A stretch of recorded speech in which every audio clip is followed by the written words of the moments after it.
ဆက်လုပ်ပြန်တော့သွားရဲလေးစာလေးသိတာမသိရှင် ဒါပေမဲ့ကျွန်တော်အိတ်ဘက်ပိုင်းတစ်ခါမှခီးတယ်လည်းမဟုတ်ဘူးမင်းမြန်ပြီးသွားတော့သိမှာပါ ကျမကလမ်းမလား မင်းတို့ရှေ့ဆက်သွားလို့မဖြစ်ဘူးနောက်ကျောင်းပြန်ခဲ့ ဒါဆီယမာကြီးတော်တဝေကျော်ရဲ့ရုပ်ကံဝေးဖွာလာတဲ့ကလေးအတွက်အဆဆအရာရာဒီကိဟာပဲတာဝေယူတယ်ဆိုတဲ့သဘော ကျမဒီကလေးလေးကိုမွေးပြီးရတယ်ပြန်ခေါ်သွားမှာပါ ကျမဒေါက်တာသက်ဝေကျော်ပါတွေ့ရတာဝမ်းသာပါတယ်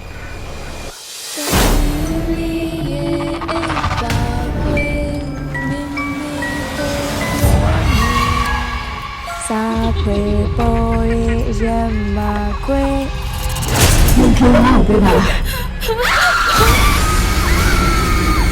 ည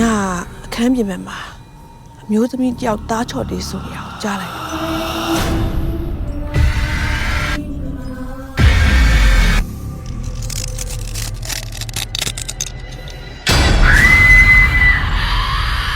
ဒီမှာတရေတော်နည်းနည်းခြောက်တယ် လောက်တောင်တရေချောင်းနေရဲဆိုရင်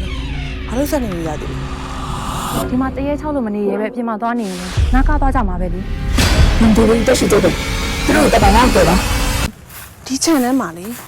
ဆန်လကူးပင်ကြီးတယ်ပင်ရှိရတာ သူမိုက်ဘလို့သိရလဲ ဒီကိုရောက်လာပြီပဲဘာမှမကူနဲ့တော့အားလုံးအဆင်ပြေသွားပြီလို့သာအောက်မေးလိုက်မင်းကလေးမွေးပြီးရင်ငါ့ကိုပြီးခဲ့ မပေးခဲ့နိုင်ပါဘူး